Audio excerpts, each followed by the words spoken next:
Okay, we are back. Sorry about that. My internet cable got unplugged by my delightful cat. um, Let me get back into the Discord so we can continue.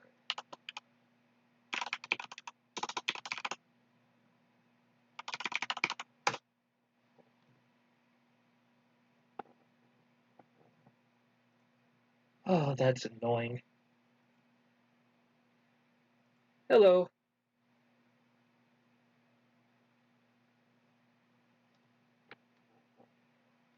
Now I can't hear Brian, of course.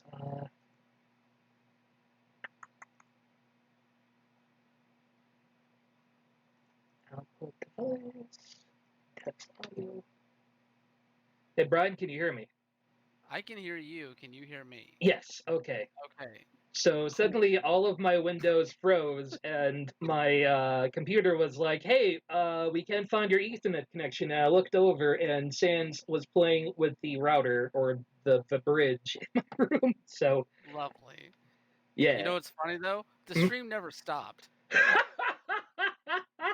stream, like I've had it open this entire time. The stream never stopped. It captured everything. I don't know if it got my voice in all of this because I was still talking. Mm-mm. But It wouldn't have yeah. gotten your voice because Discord was just like, what the fuck are you doing? And all of my Okay. windows were like, what is going on now? And like, oh, Jesus. Well, uh, hope you had a fun little break because we're about to talk about Big Jerry. Big J, 6'6" man, just took up a room. If you ever get a chance, look up some of his conversations. Any interview with Gerald Lawson is a absolute delight to listen to. The man was raised mostly by his mother. His father was a longshoreman. And his mother was the original hover parent. At the time, his mother was the head of the PTA. Decided which school he would go to. And when she was not happy with the school, drug him out to a completely different side of fucking town and made up an address so he could attend the right schools. Yo, that's a committed mom right there. Absolutely. Um, just an interesting guy anytime you can get. He was mostly inspired by George Washington Carver. Um, the peanut guy. Yep. Dude, you uh, got so many ways to use a peanut. the Tech Times at the time of his or actually no, actually this was a few years after his passing, but put out a short factoid article as well on Jerry Lawson. The man had a really interesting life, to say the least. He attended Queens College and CCNY, but never actually graduated from either college. And he eventually would go on to join a club that had both Steve Jobs and Steve Wozniak as a member. I believe it was called the Computer Science Club? Home, Homebrew Computer Club. Homebrew Computer Club. That was the name Yeah. of it. Um, if you had the founding members of Apple in your club at the time, it must have been a pretty big club. Not surprising, Jerry Lawson not taken a whole lot by Wozniak. If it wasn't for Apple actually working out, Wozniak was actually asking Lawson for a job at the time at Fairchild. His first major job at Fairchild was the creation of a game known as Demolition Derby. Fairly simple from an arcade game experience, but still one of the first. commercial successes. There is actually a cabinet that I've seen of Demolition Derby within the. I want to mention this place a lot too because it's part of the reason that I moved to Western New York. In Rochester, there's a museum by the name of the Strong Museum. Uh, Ah, yes. yeah, it has a lot of old ephemera, a lot of old working consoles. When I visited one time, it did have a working copy of Demolition Derby. I didn't think a whole lot of it at the time, but doing the research now, I'm like, holy shit. Yeah, especially whenever you consider that this was something that, like, while he was contracted to work for Fairchild, he basically built this as a side project in his garage. Yeah, they were actually mad at him at first because this actually did use a Fairchild F chip, and this was not really something he ever intended to sell. This was something he made for fun. Yeah. But when they saw it, uh, they basically bought it off of him and got the rights and put him in charge of the newly founded gaming division at Fairchild. This is what led us to the Fairchild F. So, what Real quick, is. Yeah, sorry, real quick before we go into the Fairchild, there was one little anecdote about like his like techie childhood that I wanted to hit on real quick. go for it. I love the fact that Jerry Lawson, whenever he was in high school, built his own radio station in the basement of his house. And like it was, I don't know, there's just something like incredible about that to me. Like that he took, like, he was so obsessed with like ham radios and circuitry and stuff like that, that he actually, like, over the course of months, took it upon himself to build out an entire radio station in the basement of his house. Like, it's just crazy that you would think like a teenager would do that. Like, that's something that you would see in like an 80s like like raunch comedy, like where like the nerd is like doing that, and then it turns out to save the day in some way. But it's just, I don't know, like that just bewildered me whenever I read that, because I'm like, this, I don't, it was just awesome. Like, I would love to see what that concoction actually looked like. Yeah, when I say that Jerry Lawson was the real deal, I mean this guy was just a massive tinkerer. That was his bread and butter. If he could build it, he would make it. Um, that was just how he was. From every interview I've ever read or heard about the guy, you couldn't tell him what to do. He was going to go do it, whether you liked it or not. Exactly. So the Fairchild F itself actually didn't start at Fairchild. So in some ways, you could say these other two men are the parents of gaming, but Jerry Lawson was the one that really brought it all together. We'll get into how in a little bit. These two men, Lawrence Haskell and the other name,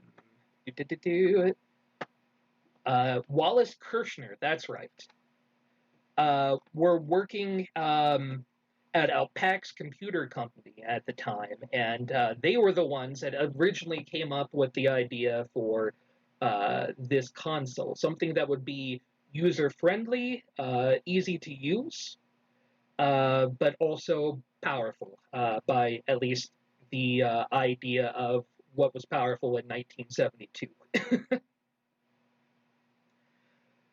uh, Actually, yeah, this started in 1969. I forgot its release was 1972, but anyway, they worked on this idea for several years and tried to sell it to a lot of places before they eventually got around to selling to Fairchild. Largely, the inspiration for it did come from Ralph Baer's Magnavox Odyssey, and they considered they could do better. There was a lot of issues, though, that kept people from investing in it early. Specifically, that they wanted their games to be interchangeable, um, but you had to take apart the console basically in order to change the cartridges, and they hadn't built a good way around it. It is worth mentioning a huge part of why they were even able to do this at the time was the Intel 4004 microchip. They were using the 8008, which was the second release of the 4004, but this microchip, uh, which by modern look is a tiny, tiny little amount of computing power, its whole 8-bit CPU and 2 kilobytes of RAM allowed it to actually do home computing, something that you needed giant machines to do beforehand. Otherwise, everything was going to be specially built in order to put out what it put out. And since the Intel 8008 was what was most easily available on the market, it's fairly easy to see why they used this. The first game that they made for this, and I know this is going to come as a surprise and a shock after 30 minutes of conversation. They made Pong again. It was the first game they made. I mean, if you got a killer app, you stick with that killer app. Absolutely. The main difference in their version of Pong was not just that there was a timer and there was scoring involved in all of that, but also that the paddle could be rotated itself as well as moving the paddle in 360 degrees of movement.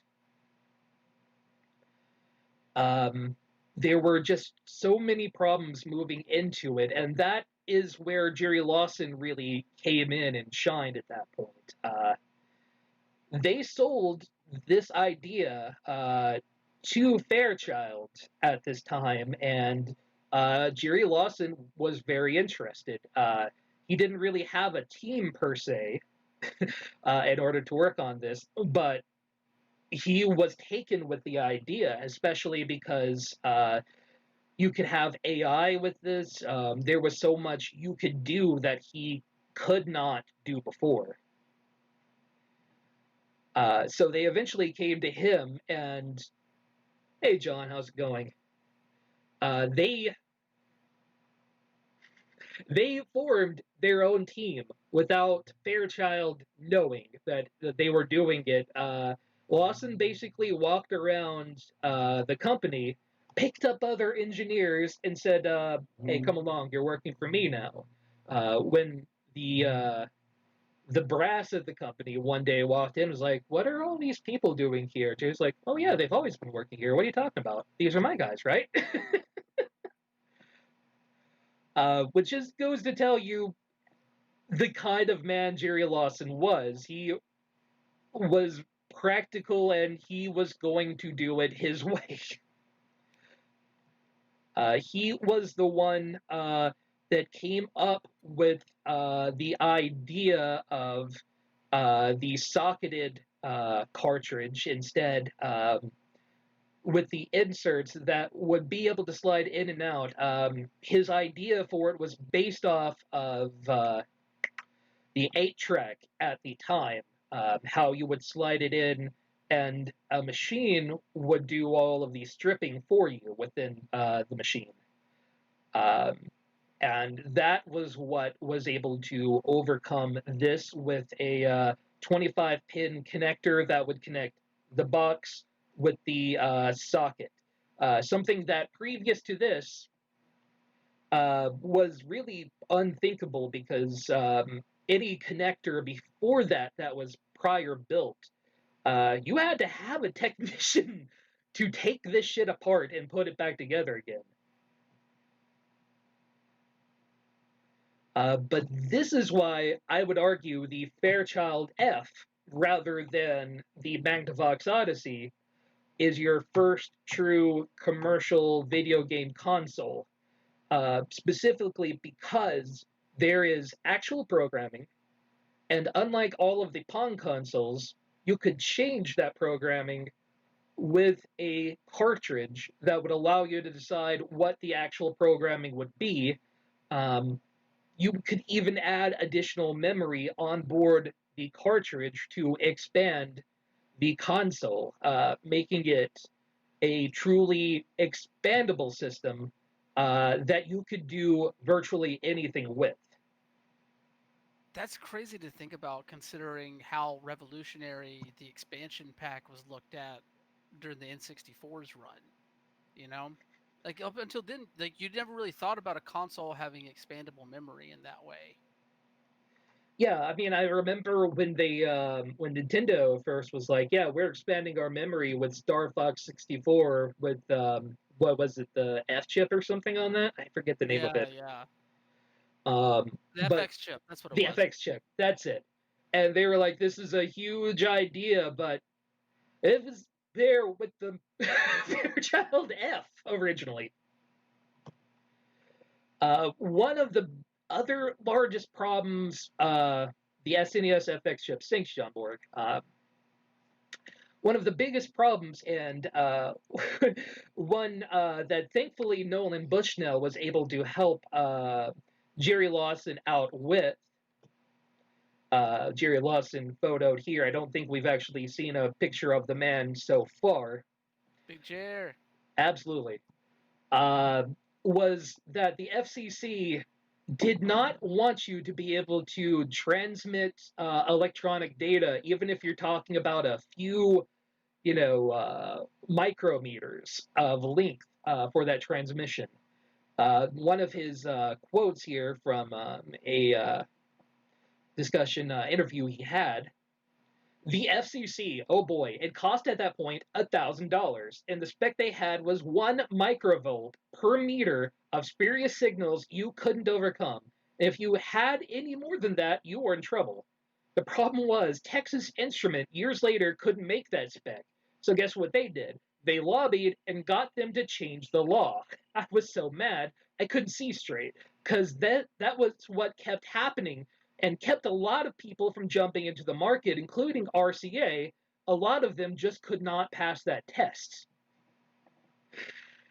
So this man worked directly with the FCC, paid $1,000 was a lot of money at that time, especially for a product they didn't even know if it was going to be commercially viable, just to get this off the ground. Um, it is nice that so much changed, but before Texas Instruments came in and just threw money at the problem rather than throwing engineers at the problem, this was a huge issue. Um, you can see here some of the items from the Fairchild F as well. We'll get to that controller in a minute. Um, the screen was not a whole lot to talk about on its own either. Um, you didn't get a whole lot of screen real estate here. You're talking 8 colors and 128 by 64 resolution, and that's your whole shebang-a-bam. It initially sold with tic-tac-toe of all of the things. Somehow that doesn't surprise me. Here is your Fairchild F, by the way, next to a Steely Dan Gold album on 8-track. The video cart, you go along with the whole VHS thing, right? You had, your VHS channels. Well, this is your video cart 12 channel F. Uh, Basically 8-track looking thing. This allowed you to have art if you so desired it. They genuinely called every one of their releases based on a number, video cart 1, 2, 3, etc. And they would just list some carts would have multiple games on it, what that was. Mm. And I think it should be noted why the console was called the Channel F to begin with. basically a lot of the marketing around it was kind of to market the console as just another channel on your television dial. Channel F for fun, I believe was the tagline for the marketing campaign. I actually this is fun because one of my editors at Outsports, Don Ennis, periodically I cover esports over there, and every time I do, the same inevitable joke comes up from Don, talking about how for video games for her, Pong is the extent of her knowledge. Because she was a kid whenever the original Pong consoles were coming out, and she remembers having a Magnavox Odyssey in her house. I asked her about the Channel F before we did the show today, just to see what she remembered about it. And the only thing that she could tell me about it was that ad campaign, was the Channel F for fun.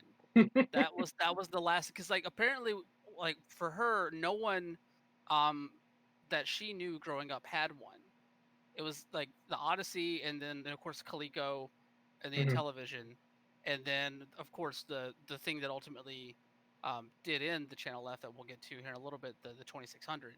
Um, but yeah, I just thought that was really interesting that like the only thing that really stuck was the marketing campaign around it for people that were around during that time.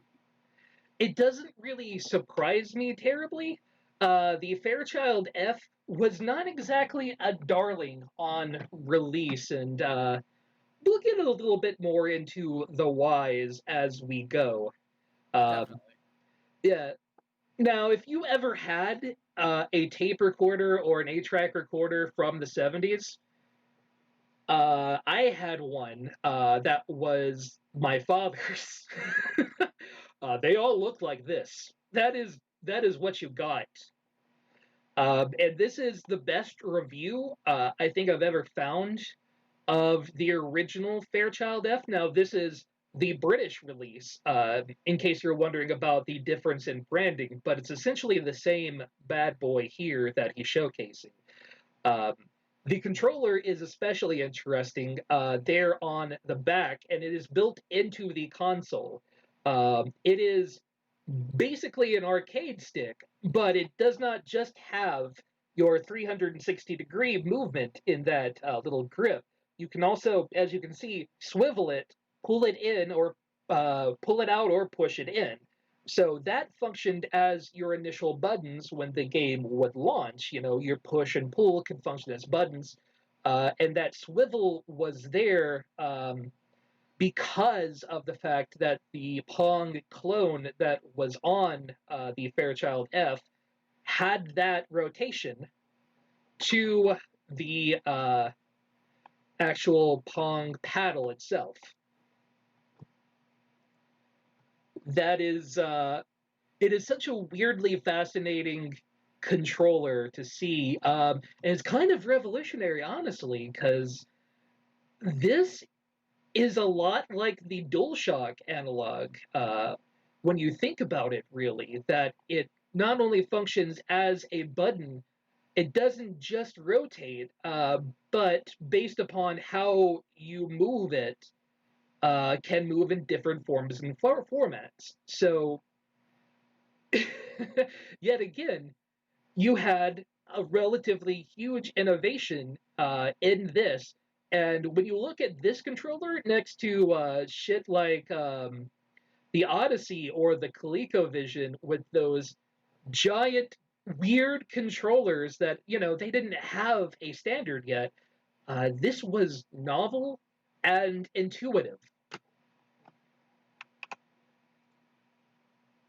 No, you're not wrong. Like the controller is the most fascinating thing about this console to me because you know it's so ahead of its time. I think like a lot of the criticisms that I found about the controller are that it was just too complicated for people Mm. at the time that really just were used to just a joystick and a button, which obviously is why the Atari controller is so iconic, I think. But I don't know, like it's just one of those things where like they were forward thinking about what they could actually do with such a simple piece, and they're trying to get the most out of one thing. And I don't know, that for me that was just remarkable to see even in this era, because like you think about this era of being like super simplistic, whereas Lawson and his team were thinking like, well, how can we add, complexity and depth to this sort of to this thing beyond just what you were getting in the arcade. Yeah, and you're right. I think the fact that it both swiveled and moved is a little bit of a issue as well as being a savings grace. Once you got used to the controller, sure, but to move this thing, which function do I do? Yeah, the Having, messaging could have been better. yeah, absolutely. But what is fascinating to me, at least, about the Fairchild F is that you can have not just two players, um, which a lot of the consoles at the time that would release after this even didn't have. But you can see in this box game here, yet again, fairly simple. It just generates a random room and a pixel bounces around that you have to avoid. But still, if you play this long enough, you get like 8 to 10 to 12 different sprites on the screen, which for 1970s technology was pretty impressive. It was a tiny itty bitty screen to work with, but you had a lot to work with as far as programming goes. Now, if you're ultimately looking for a timeline on the Fairchild F, the announcement was in 1976 of the actual console. Patent on 1976 and released with the first 3 video carts for the Christmas 1976 release. It had your video cart 1 with tic tac toe, doodle, quadradoodle, and a kaleidoscope power item. 2 was a tank battle game and a shooting gallery. Sort of think of on the NES the clay pigeons game that came along with Duck Duck Hunt. Hunt. Yeah. Yeah. And Video Cart 3 was your basic blackjack game. And that was what they released with. Not a whole lot to start off with, but yet again, by 1970 standards, it was this or the Magnavox Odyssey. But you may get the feeling that people from the 70s were skeptical of this, despite the fact that they kept coming out with additional games as the years went on, adding more and more video cards to the Channel F. The large question was, why am I buying this? I can just go to the arcade and play ping pong or what have you. By now, Space Invaders was coming out, and that was, tearing a complete new track in the world. And Math Quiz Division did not exactly stand up for $20 in the 1970s. Gosh, I want to say that's around $50 now to have a math quiz. Roughly, yeah. Yeah, you could solve a maze, and that maze game required additional RAM, so I'm pretty sure that cart cost slightly more, uh, probably by $2 or $3 in most places as well. And some places mentioned a keyboard video card, but nobody can really find any historical evidence of a keyboard attachment, so it may have just been something that they were looking to produce but never actually did. Hmm. Interesting. But it was only a few years after this that the Atari VCS came out, versus what a lot of people refer to this as the Fairchild VES. So if you ever wonder why you hear the VCS as a name, it was entirely Nolan Bushnell's plan. It was to confuse the consumer and to get people to buy the console. Fairchild would sell off the Fairchild F to a company called Zircon that took in the original programmers and the original technicians from this, and they would make a Fairchild 2, for lack of a better phrase here. Hey, Coop, how's it going? This Christmas, I don't like that look in Santa's face, but this looks a little bit more technically interesting than the old one. You can see Alien Invasion was cartridge 26. The Fairchild F. Totally not Space Invaders. Yeah, there was a whole lot of Me Too's on the Fairchild, you could say. Another great video if you're looking to see what the Fairchild 2 looked like. Well, thank you for the question on whether I want to take this survey. Hey. Classic Game Room did a review of the Fairchild F console System 2, as you can see here. This was the most information I could find, by the way. The Fairchild System 2, not hugely documented. But as you can see, this one, the controllers are actually removable from it. So, if a controller died, you're not screwed.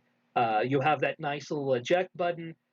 In the original build, the speakers were inside of the console. Now it comes through your television.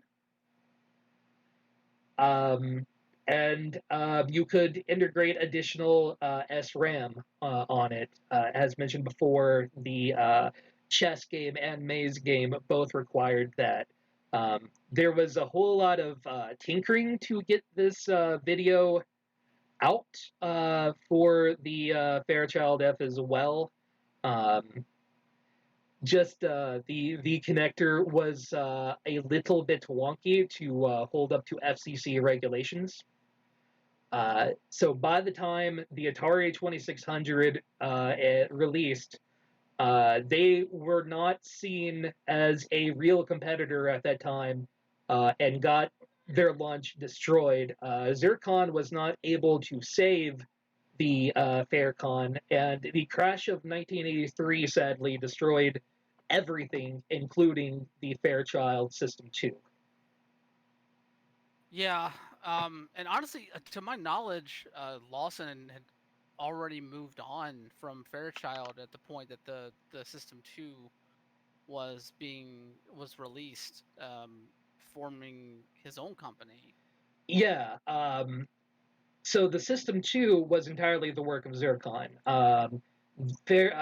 Fairchild had no work on that whatsoever, and Jerry Lawson, if you look at his work history, the man never settled for anything. He continued to move around and do things.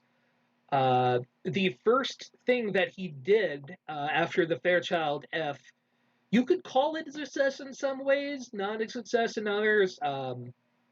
But the first thing Jerry did directly after that was to found his own company, to VideoSoft, that worked for roughly 5 years. The oddly most known commercial release was a video board that they put out, um, the color bar generator. Yep, for the 2600. Yeah, there were several items that were, from my understanding, in production from VideoSoft for the 2600. I want to say there's other things out there, but I mean, there's unfinished stuff that he has said that he has that he had, um, just kind of around his place that he never released from the VideoSoft days and even before that. But I think the only one that really saw the light of day commercially was the color bar generator. Yeah, and copies of that cartridge, actually with his signature on it, sell for pretty decent prices at this point in time, since Jerry Lawson has grown in notoriety, especially over the last decade. Um, After Fairchild and after his own company folded, he basically wandered around. He was a consultant for decades. Uh, if there was a large company, at some point he did consultation work for them. To say that the man never really had need in his life is pretty easy to say, to be honest. He was always a desired person in the industry. He, for years, sometimes would teach, and any chance he could get to promote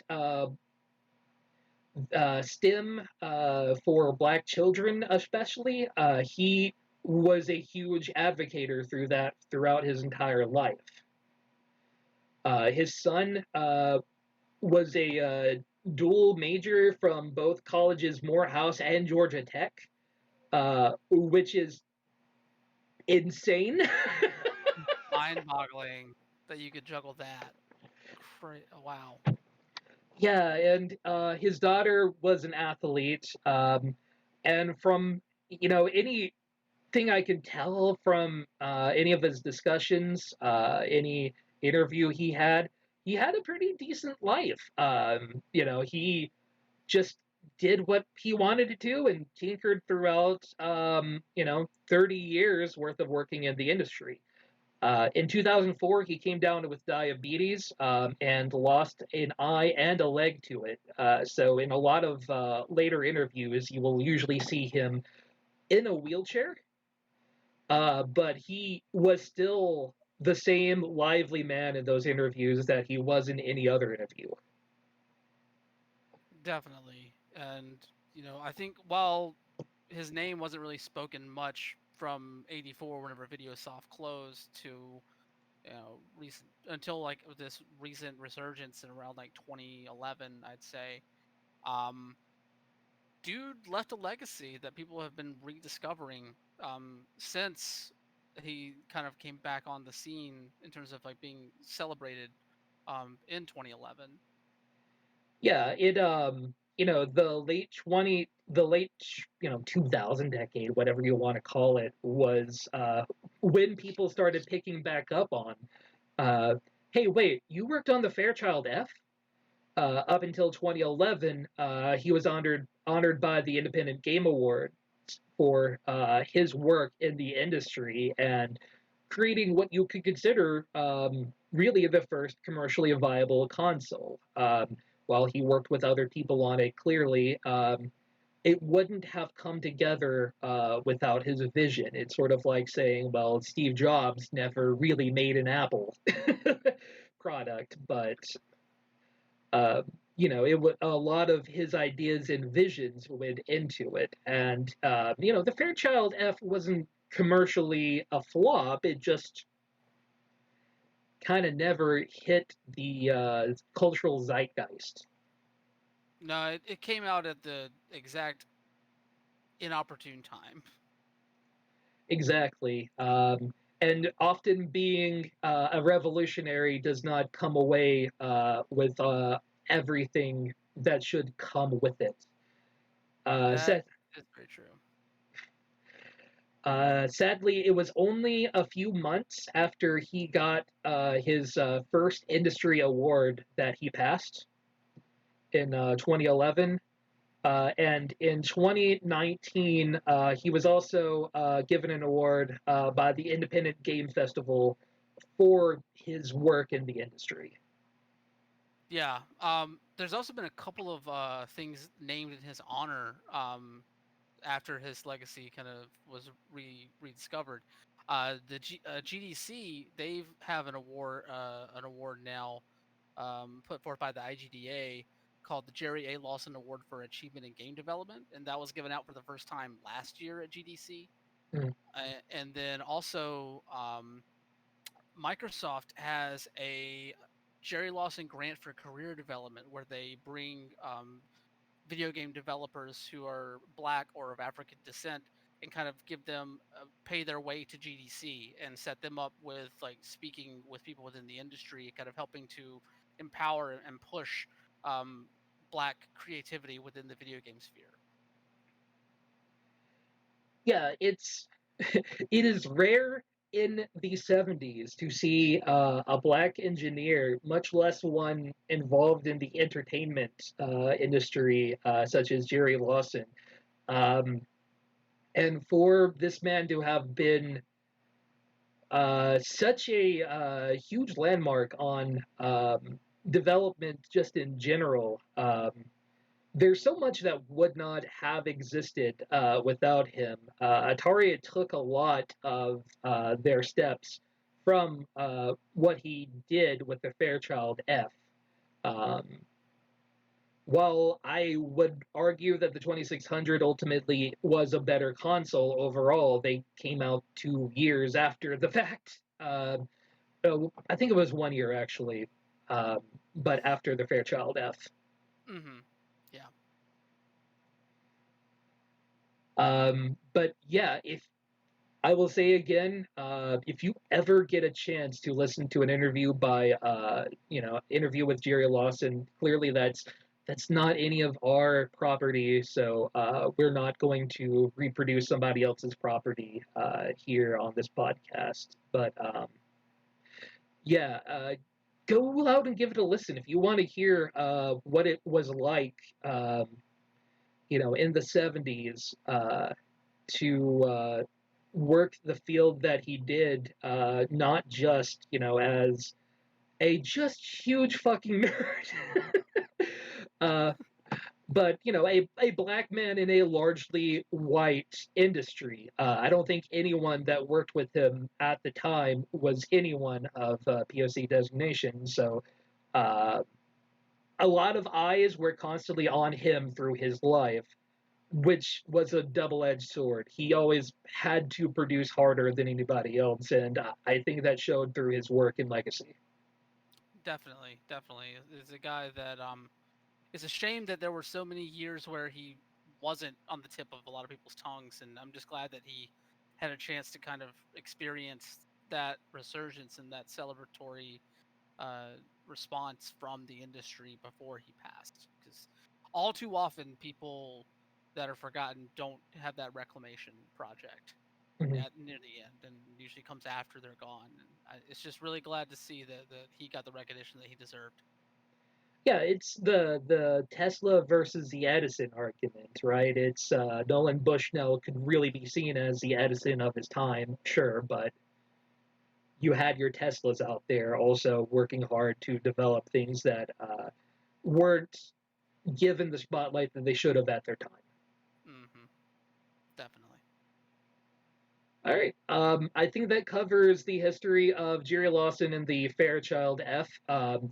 A forgotten console in a lot of regards up until, as we said, the mid 2000s. Um, but um, honestly, likely the first console. When we come back with part one, we're probably going to go a little bit deeper back into what is the first video game that ever existed. That one is it's a doozy of so what do you call a video game? What is a video game? How do you define a video game? And God, so many just nerds just tinkering around with these giant switchboards. It is so amazing to see shit that I never would have thought to do in my life. Just the one person using the machine that they used to crack the Nazi codes that they repurposed to play tic tac toe was all right. We'll get into that at a later time. Brian, any final words this evening? Nah, I think I left it there. Rest in power. And thank you to the forefather of modern video game consoles, Jerry Lawson. Thanks, everyone. Each video for this, of course, will be on our YouTube channel, youtube.com/CPGP Games. Um, please let us know if there is anything you would change, anything you want to see from this series. This is, again, our episode 0, so it's a little bit tight around the edges. But we really like talking with all of you guys today on this. So we're looking forward to our episode 1 release sometime in July. Thanks, everyone. Bye.